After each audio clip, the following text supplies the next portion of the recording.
Hey, what's up? I'm Darkbblue, trying to help everyone enjoy games in depth. Now let's go back to Grim Dawn Painless Guide. So far we have managed to progress through the early in-game, so it's time for a gear grinding guide. In Grim Dawn, gears can be divided into two types based on how you may get them: global drops and dedicated drops. You are already familiar with target farmable dedicated drops, where monster infrequents are a very good example, so this video will place more efforts on how to grind global drops. There are three main sources to get global drops: Shadow Realm, Crucible, and campaign mapping. There are a bit extra means, but which I will give an introduction but not really recommend. Let's start with Shadow Realm. Basically, each shard of Shadow Realm is comprised of 3 mobbing layers and 1 bossing layer. You need to complete 2 shards in a row to get full rewards. The most rewarding way to farm Shadow Realm is to enter at shard 30 using a Celestial Waystone and complete 30 through 31. If you do higher shards, you won't get more rewards, so it's only for challengers. Additionally, you can also farm Shadow Realm shard 26 to 27, which is less rewarding but also easier. There's a timer when you play the Shadow Realm. If you finish the 2 shards without exceeding the time limit, 2 extra chests will be available.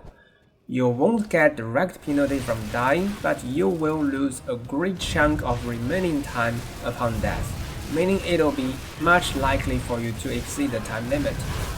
When your build is not strong enough, you don't actually need to place too much attention onto the timer.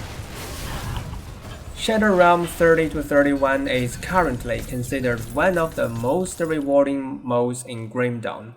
With 2 DLCs installed on average, each run will drop 13 to 15 legendaries.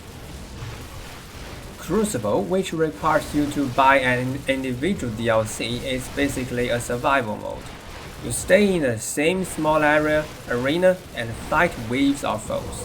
After some waves, you will get a chance to open some chests.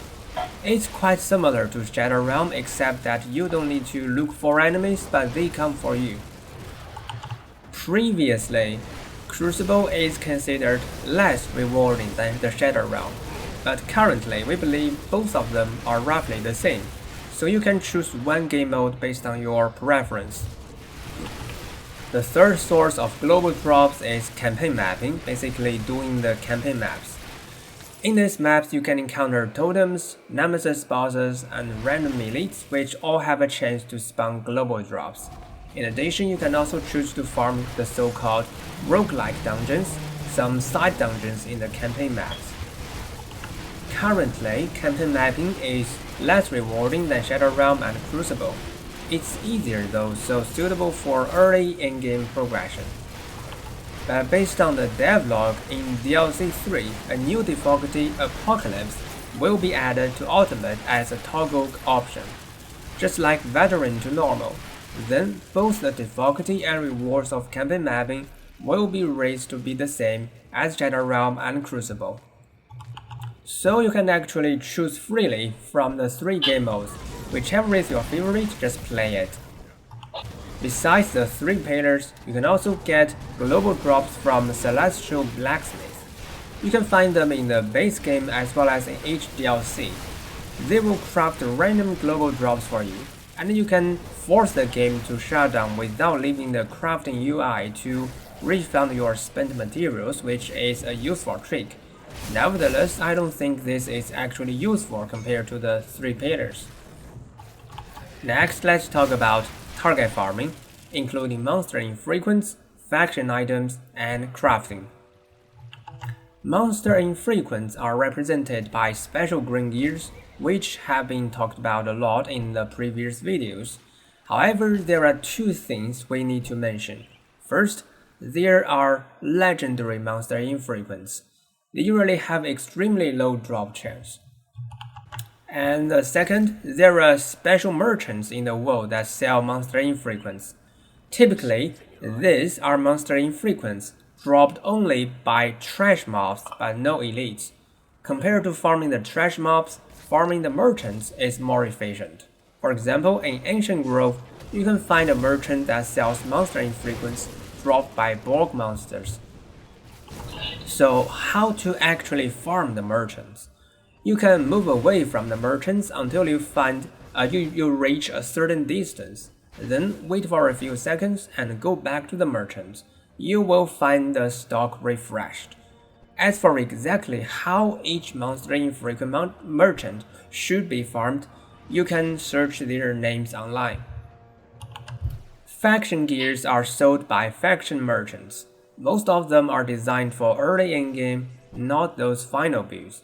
However, a few faction gears represented by the legendary blueprints sold by faction stores do have a place in the ultimate builds. These faction gears will be marked with their faction on Grim Tools, helping you identify them. Crafting is the third means for target farming. Many items are craftable, epic and legendary, green items with landmark epics and relics. If you need to grind a certain craftable gear to get a good roll, you can use the same force shutdown trick we used with Celestial Blacksmiths. So that's all you need to know about grinding gears.